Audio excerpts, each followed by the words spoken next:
जय खानदेश मित्रांनो, नमस्कार मित्रांनो. चॅनलवर नवीन असेल तर चॅनलला सबस्क्राईब, शेअर, लाईक, कमेंट नक्की करत चला, म्हणजे अधिक लोकांना माहिती होईल.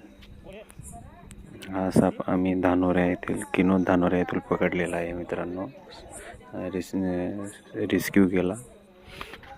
हा साप आपल्याकडे परेड म्हणतात आणि मराठी त्याला घोणस म्हणतात आणि इंग्रजी त्याला रसल वायपर असं म्हटलं जातं.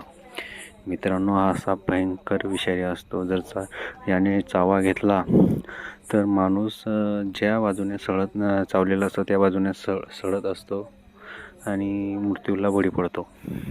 मित्रांनो, चावल्यास आपल्या डिस्ट्रिक्ट हॉस्पिटल तात्काळ गाठावा, लवकर उपचार केले जातील. त्यासाठी जरुरी असतं मित्रांनो. आणि असं जादू टोण्याच्या नांदी पडू नका. धन्यवाद मित्रांनो. जय खानदेश.